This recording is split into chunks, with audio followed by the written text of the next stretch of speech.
Hi, I am Stephen J. Cochran, author and game designer. For the last 5 years, I've been working on my latest creation, Morticians, a tabletop role-playing game. On Living with Reaper, we'll be sharing insight into storytelling, the game's design, and lore. Hello, and welcome to another episode of Living with Your Reaper. I'm your host, Stephen J. Cochran, co-creator of Morticians TTRPG. Thank you for joining me today. So last episode, I discussed a little bit about my thought process and coming up with storyline, and I thought it'd be really fun today if we actually created a game for our players to play. And so in this episode, I wanted to dive in a little deeper into how that unfolds for me, and then taking that information, maybe swinging over into Arkenforge and creating a small map for my players to experience on Roll20. So let's go ahead and bring up a little picture-to-picture that I've been working on here, and and let's see here. Still getting the hang of all of this, but let's see here. Here we go, and do it. Isn't that fantastic? And boom, there we go. Writing a campaign. Outstanding. So let's bring it up here.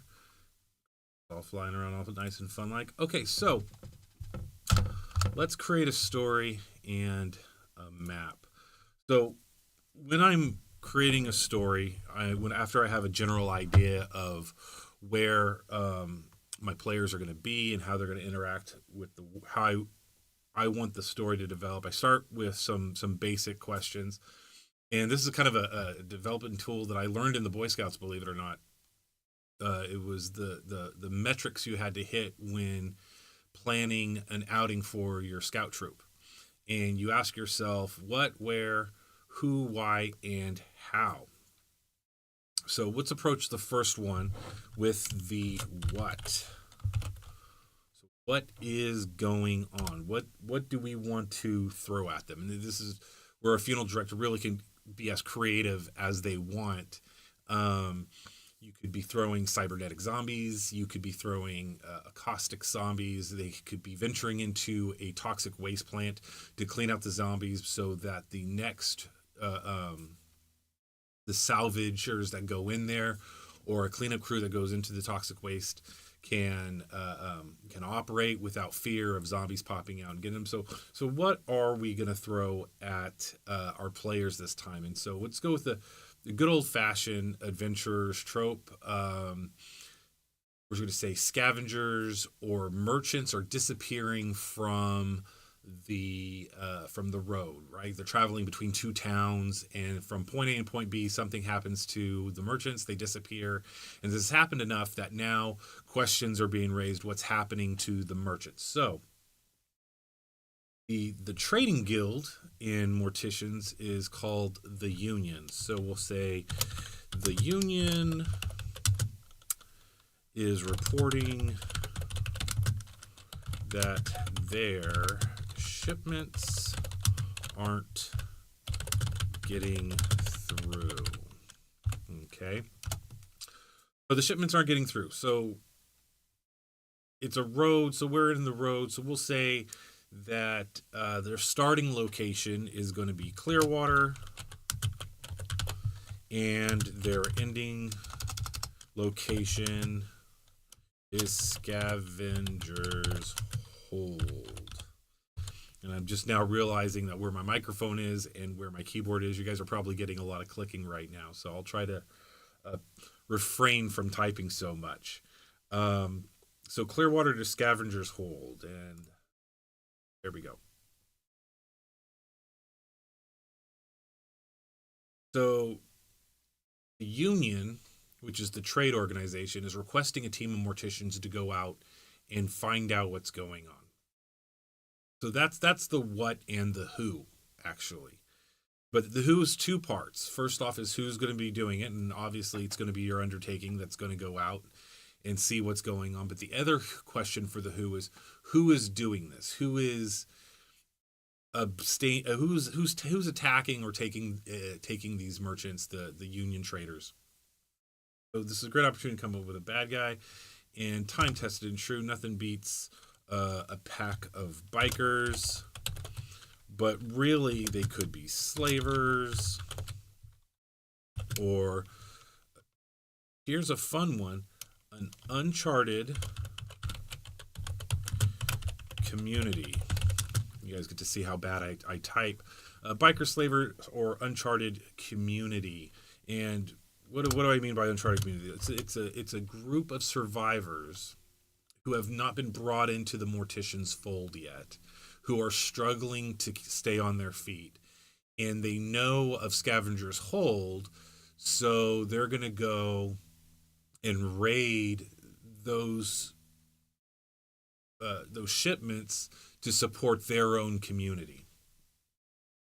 Now, this takes on a darker kind of outlook on the world, one that I try to stay away from in Morticians, which is, in the first episode I talked about hope. And we do tend to help each other once things settle down. In the height of panic and pandemonium, we may get a little savage out of fear. But once things start settling down and you're trying to figure out, well, what are you going to do on the next day and what are you going to do the next day? Typically, the average person is hopeful and kind and is willing to work and negotiate with their fellow men. So to have an uncharted community that's decided violence over communication or negotiations or just seeking help, there has to be a catalyst for that. Why are they driven to result to violence over just trying to barter? So an uncharted community, and let's say that they are religious zealots. They're cultists.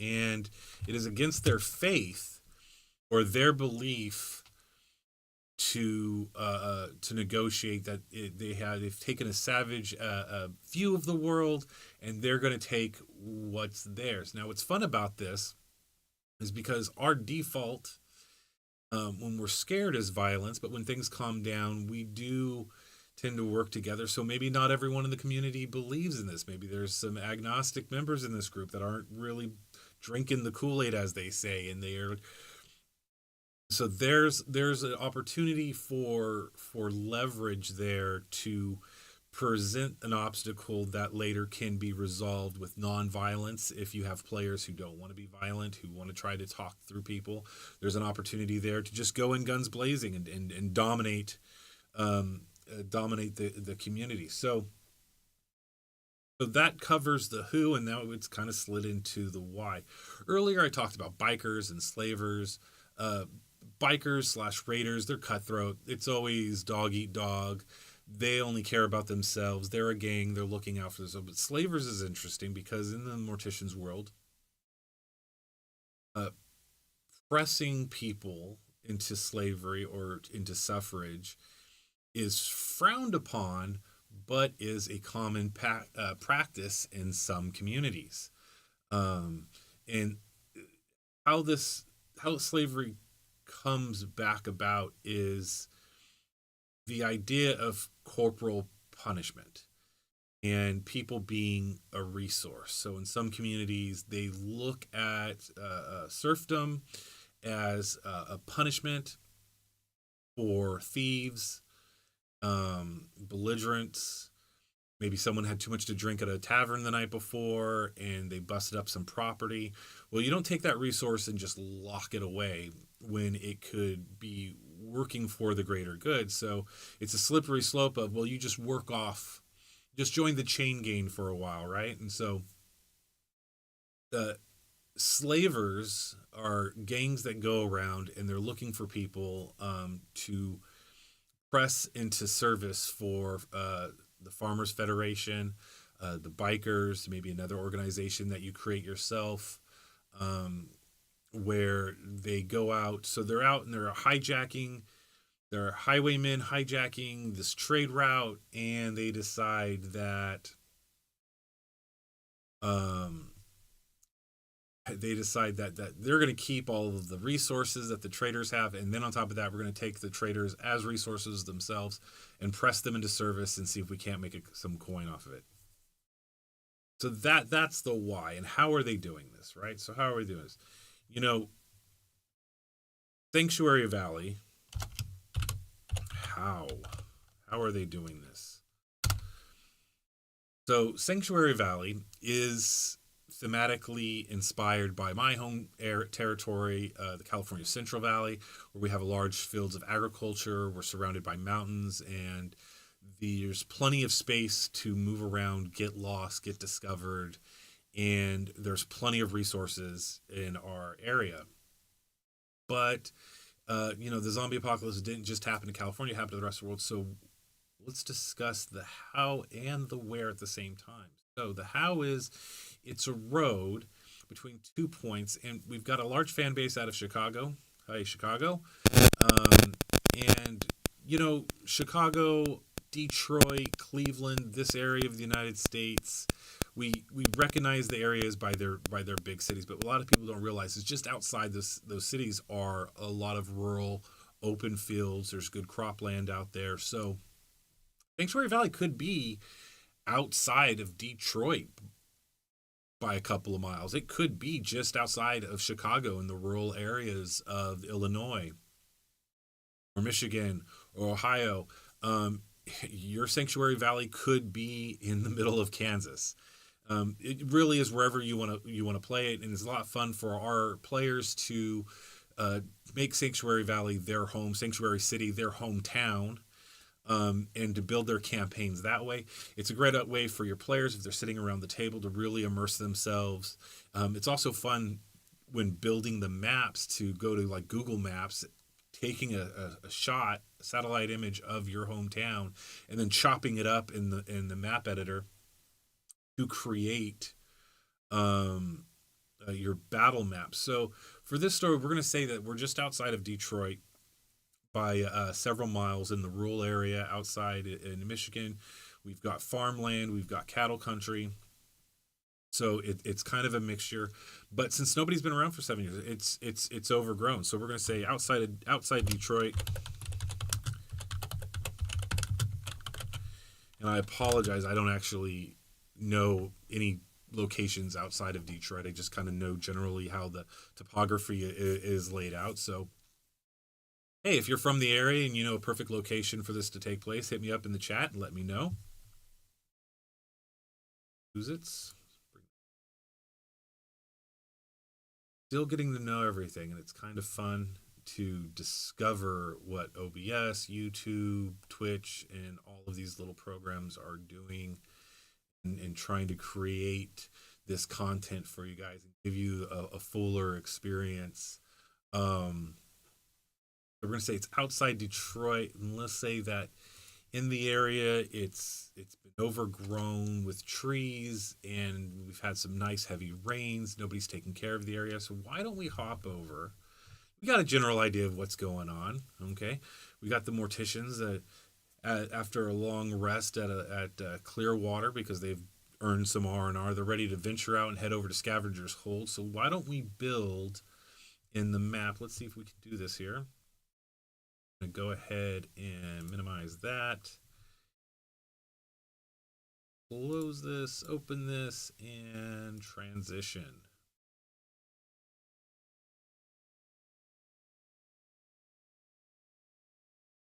That over there, and boom, here we are. Nice. And so one of the things I always do when I am building a map is my players, when they play around my table, I have a TV that's flipped over on its side. When we're live streaming game content, I know what the aspect ratio is of the field that we're going to be showing the viewers, or I'm going to show the players. And I load all my maps into Roll20. I know Arc and Forge does a great job with a VTT. I'm still learning how to utilize that. But for the last 6 years I've been using Roll20. So I'm very comfortable in Roll20. And what I know with Roll20 and aspect ratio is that my map needs to be building. We'll pick a little assets here. Let's go ahead, and I typically start with sand or sand here. And so I know that when I'm building a map, I want my height to be 13, 23. Okay. So what's going to happen here is I always build in squares, because even though Morticians is a hex-based game, the world around us is square building, so it's easier to work with squares, and the aspect ratio is rectangular, so it's easier to process the information. But then I'll show you at the end how I get rid of all the grid lines and then upload it into Roll20 to use that hex-based system. So I start with a sand area that's 13 by 23, and I am a big fan of grass. Like I said, there was recent rains in the area, so everything's fully grown. And this is what's great about Arkenforge. Just take this, drop this over here, cover it up. Okay. Hit the selector, click on it. I get these options here. Now the colors, obviously you're going to be playing with the color, but what I like to do is you go over to tile here. You hit this button right here. It's tile noise. So let's see what it actually is. So let's zoom in close. So when you get closer to it, you see, like, you can see, as humans, we pick up on patterns real easy. You can kind of see the pattern of the grass repeating itself over and over and over again. So you hit noise and it kind of breaks up that pattern, and it's showing us that sand layer that I put underneath. And then you can adjust just how much noise right here. And I just like playing around with it and seeing it. And I know it's like a grassy area, so I want to make it more green than sand. There we go. Here, kind of kick that back. And so now when you zoom in, you see it's broken up. You've got the sand kind of breaking, the dirt underground kind of breaking through it, and it's creating a more pleasurable viewing experience. It doesn't feel like everything's so cut and paste. And we go, oops, gonna move that. There we go. So now that we've got our base layer here, so we've got this road that they're going to be going on. So there's always two ways of doing it. Now, you can bisect. We go over here, assets, road. And they've got a bunch of these already pre-made assets of roads and different things. This is one of my favorites, which is just a stone paved road. But they also have farther down here. Here we go. This is my all-time favorite right here. This old highway. There's two ways of doing this. You can go from the top here down to the bottom. This gives you a lot of space over here. Let's see if you guys can see that. You guys can't see anything, can you? I just realized that what I'm doing here is not showing up on my monitor.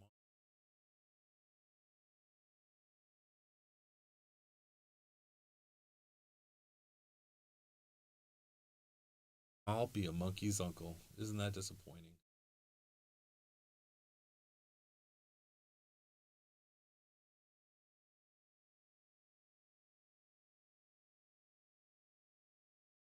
Well, I'll tell you what. I will finish this another time and figure out what I am doing wrong here.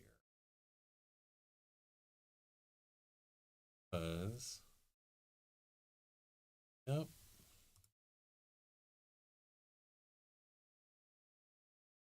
Man, that's a bummer. That's a bummer. So what I'll do here, I'll go ahead and I'll tell you what I'm going to do right now.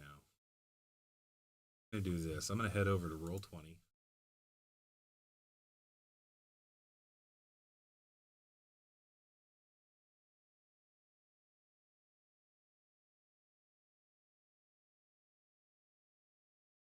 Head over to Roll20 real fast. And what I'm going to do is I'm going to show you some of the other maps that I've made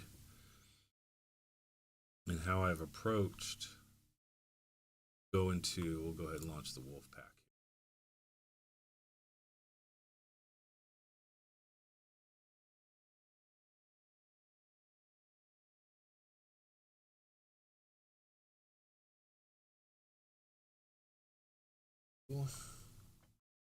Fill that, bring that up.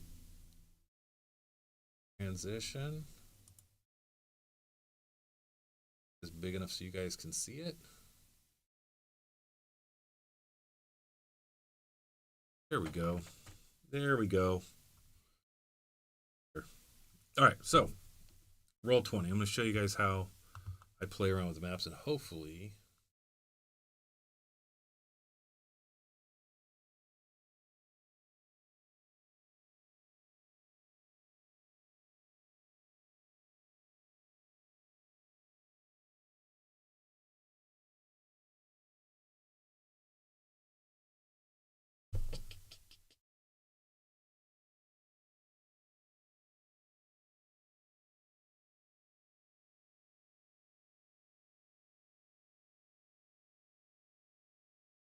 all right. So I'm in roll 20, and hopefully this will work. Let's see if we can update some things. Go ahead. So here we go. Open up this map here. And this was created for a Wolfpack episode. We were playing around with space. As you can see, that road that I like so much. I can't move. Right, so you guys can see what I'm doing. That's fantastic. I love it. I love it. Let's do it. All right.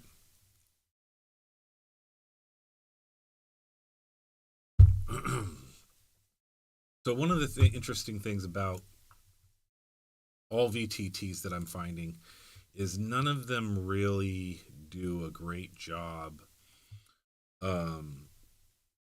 with the hex. And I'm going to go ahead. I'm going to change the color of my hex to black. I want to make it pop so you guys can see what I'm talking about here. So let's go here. Yellow.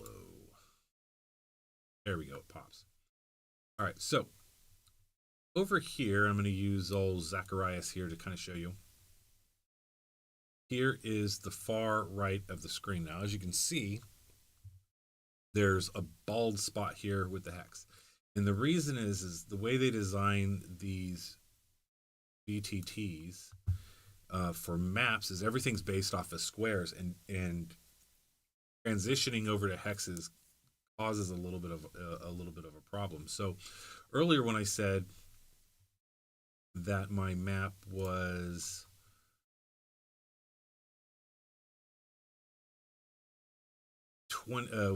was 13 by 23.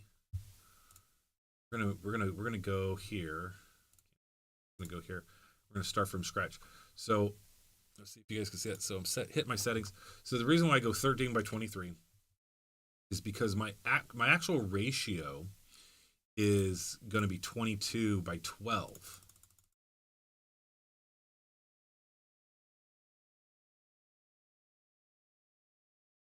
Here, it's actually going to be 22 by 12. So we're going to switch over to hexes, horizontal, black, super dark, the opacity, save. All right.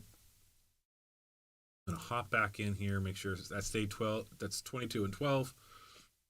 Excuse me. And then grid cell distance, I'm going to drop that down to 3 because each hex is a meter wide. So if someone wants to use a ruler, your hex space is the actual distance. Game world, save settings. And let's go ahead and close this. There we go. We've got the hex screen is what we got here. So we go over here to the far right. As you can see, there's a nice bald spot here. I'm going to go ahead and zoom back a little bit. Here is our aspect ratio here. We're going to go over here and see what we got to download. And let's see here.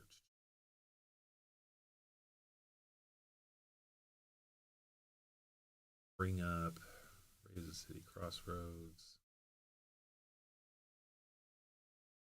A map. Here's a fun one. So I made this for an episode of Ladies of the Horde. If you haven't had a chance to check out those episodes, we have back episodes on YouTube. We're doing a live stream this Saturday on Twitch at Jax Marie Gaming at 10:30. You want to check that out. It's really fun. I actually am going to be hosting. I'm going to be a funeral director this game. One of the players isn't going to be able to make it, and so I offered to fill in the slot. So I got to be a funeral director for the ladies. I've got a really great story to throw at them. And so I made this map for a previous game that I ran for them. And let's see here. Perfect. Let's zoom in and take a look at what's going on here. So this was kind of a battle arena, and they had to fight different cyborg zombies that were being dropped to them by the evil Dr. Piper von Schnauzer. And I had this idea of the battleground being kind of like an old Super NES game where the floor was constantly changing and shifting underneath them as new monsters were being thrown at them. And they had to kind of cope and deal with their environment while trying to deal with the beast at hand. So the reason why I go a little bit bigger with the map is always this upper left corner here. I want the map to pop into that corner. See how it wants to jump there? We're going to go ahead and we're going to switch over to is drawing. I'm going to bring that here, right in the corner, and cinch it back up, and then we're going to go ahead and. So we're going to go ahead, zoom back in, and I want to. So this area here is a non-playable area with the hex grid. Only where the hexes are is your tokens able to go. If your tokens go off the hex, then they get stuck. It's hard to move them around and everything. This actually happens with the square grid as well. So what I've done is I've created these overage areas, this dead space, so that the map's filled out. The players have a full map to interact with, but there's still a little bit of continuation that kind of tells the story of the map. So let's go ahead and drop in some tokens here. And I haven't seen, let's see here. Go ahead and use some of our guys from the Wolf Pack. I haven't played with these in a while. We got a little Zachariah here. We'll go ahead and drop him in there in that hex there. We've got Vince. And then we'll say that they're fighting a couple of bikers. Drop in bikers as well and the tokens, and that's fine. So what's great here is this is a little bit styled than what I was trying to do earlier when I was trying to do a world map. You see how you have the pattern underneath here, underneath the map. What's great with the nature stuff is adding that noise really breaks up the nature, so you don't see this pattern as much. Now, for the arena that they were fighting in, and it was an old research facility, having patterns, it totally kind of sold the Super Nintendo like experience that I was trying to give them. And then we have a nice little control room over here.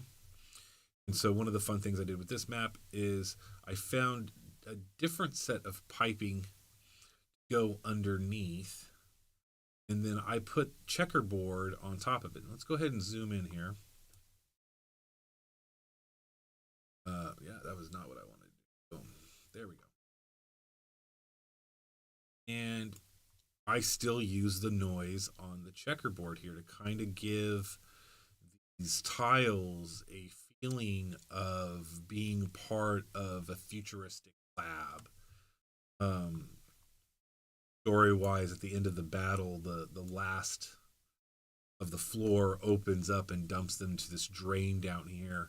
And they didn't see it coming, even though I had this drain. The majority of the storytelling as they experienced having to fight with everybody, with the cybernetic zombies, it was kind of a big shock to them when they defeated their first zombie and the platform dropped and dump the corpse of the zombie down underneath. And the realization of any moment the floor could give out from underneath them and they could fall through it. Let's go ahead and take a look at another map here that I did in the past. And let's go ahead, add page. There we go. Again, we're going to do the same thing with the size. We're going to change it to X. And this map here is actually one that I did for some of the first episodes of Ladies of the Horde. And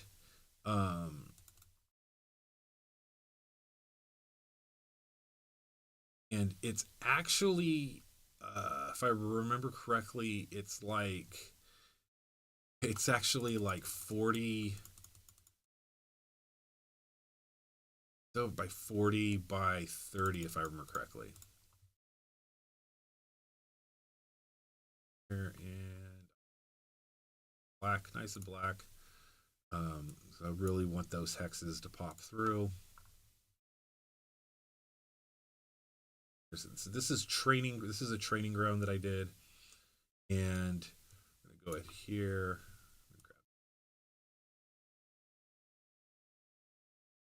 So rid of that. We're gonna drop this. We're gonna do this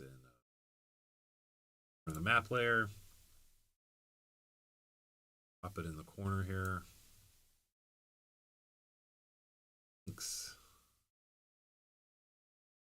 Yeah, this was the map that I learned that I wanted to go with the 12 by 22 because what happens, and you'll see here, get this to full screen. I'm missing the cursor. I'm like trying to.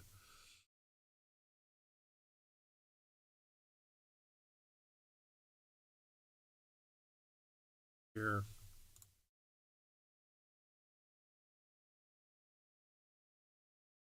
There we go.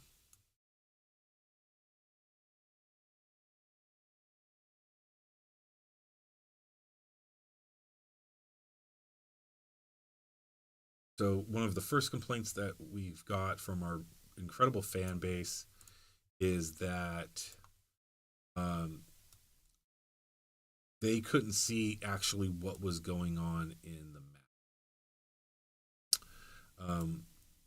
We tried to show the map in its entirety, and because of that, they couldn't see the tokens, so we zoomed in on the tokens, and then they lost the map. And so I realized that since they could only see about 12 by 23, they couldn't see everything that was going on. So the full experience of the map was lost on the viewer. And it's like, oh, okay, so everything needs to be compacted. And if they go into another map, well, it's just better to transition over to that other map than to try to constantly move the camera around so you could see the map. So this first map here was a training ground. This is where the ladies of the Horde were first trained to become morticians. And at the starting, they were all level 0 morticians, but they didn't have their equipment yet. And so we used this as an opportunity to show the players how to, what they could expect in the game, and how they can interact with the world. So like the first is they had this gate here. They had an introduction to High Priestess Crane, who is a recurring character in this Morticians world. She explains what the training ground is and their objective. At the end of the objective was a captured survivor that they had to rescue. And so one of the first things they come across, and we went through, we using some of the Roll20's better stuff, we created walls and lighting effects so that, why don't we just swing on by? We swing by because I believe I can bring that one up. Exit this game. We're going to head over to the Ladies of the Horde game. Go home.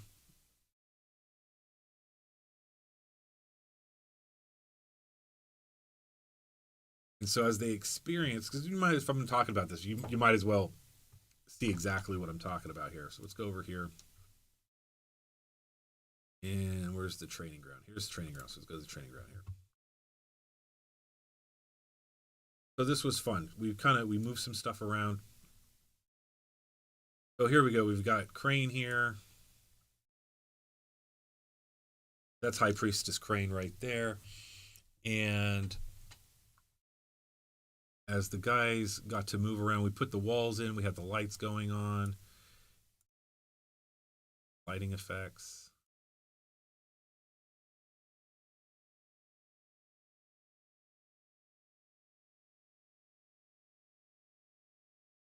So here we go. We have Cassandra when she was just a lonely level 1.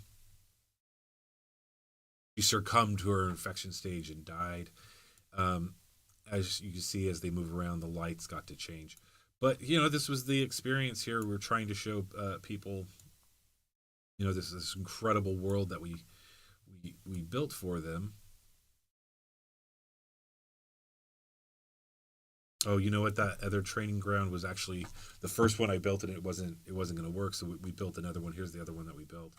And so here you can see several things that we did. So one of the things that's really nice about Arkenforge is I laid down the 2 layers of I think I used a dark dirt with grass on top of it, and then with the soft brush I was able to go in and put foot traffic trails throughout the map where previous Morticians, this is a great way of telling story through imagery, previous Morticians had made their way through this map with challenges. There's opportunities for Morticians to try to pick locks, get through doors, to see other areas. We utilized windows and lighting effects. But for the first game, this is what, if I remember correctly, this is what our viewers, as they saw, because we wanted to get the whole map there. So we did this. And if you ever watch the show, we have the ladies on the Horde on the outside of the overlay, and then in the middle is this itty bitty map for our viewers to see. And so we take all this and then shrink it down even more, and then shrink it down even more, and so you could barely see the tokens, you could barely see the map, and we realized, okay, so it's better to size your maps to the screen in which you are trying to show your viewers or your players if you're using a TV. And the ladies also had a hard time from where they're sitting, and I'll post some pictures on Instagram about like how our chairs are set up around the table. They were having issues because 2 of them were sitting on one side and 2 of them were sitting on the other side. The funeral director's operating everything here, and they were in charge of their own tokens. So trying to move their tokens around was, the way we originally had it set up, was really kind of hard for them. It's a learning curve. It's a learning process in storytelling and how you want to tell those stories. So I'm really bummed out about Arkenforge. I'm going to get that figured out. And next time next episode of Living with a Reaper, I want to get that dialed in. I really want to show you how to build a story-driven map for your players, and what that can look like. And if you enjoy this content much as I do, please hit the like and share. Let's see here. What's that?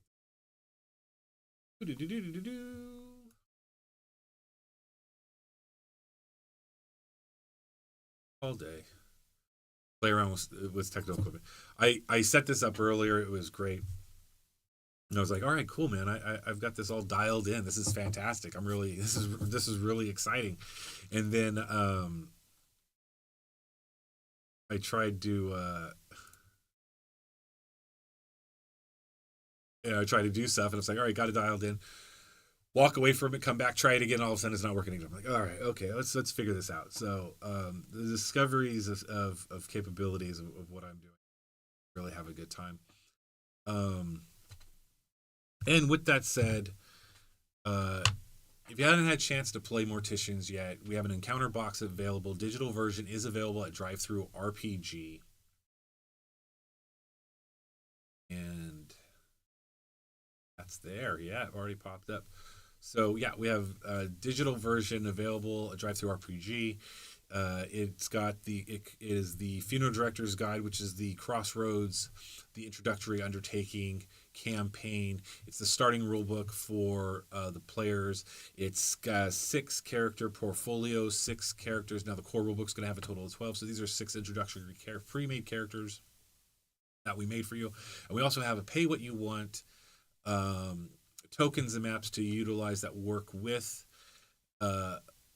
Roll20 and the Crossroads. So go ahead and check that out. It's loads of fun.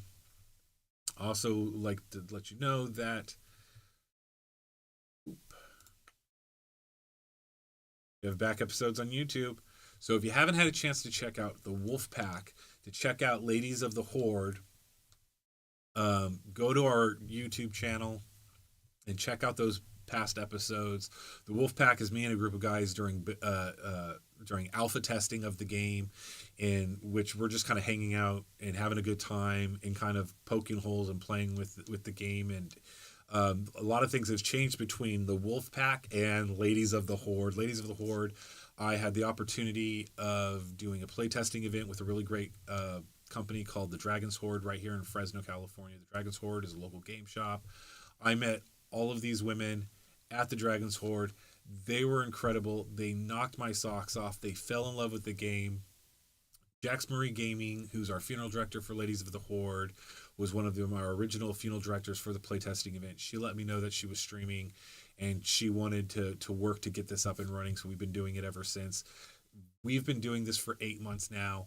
Episode 17 is this Saturday at 10:30 on Twitch. On top of that, all previous episodes and previously aired episodes on Twitch get uploaded on YouTube every other week.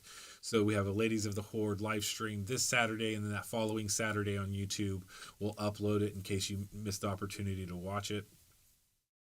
Completely loads of fun. And if you are a fan of Ladies of the Horde and you've already watched it, I definitely recommend going on over to our Patreon.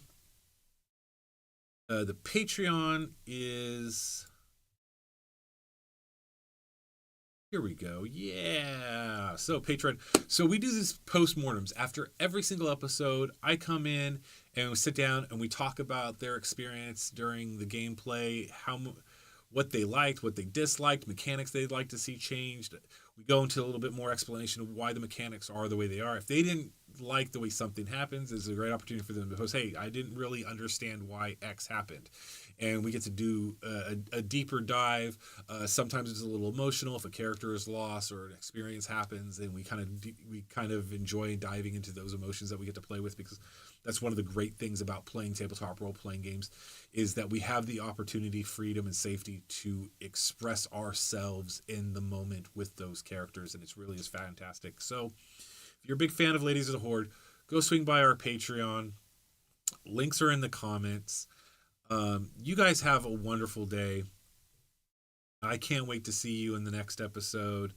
So thanks for watching, and I'll catch you next time.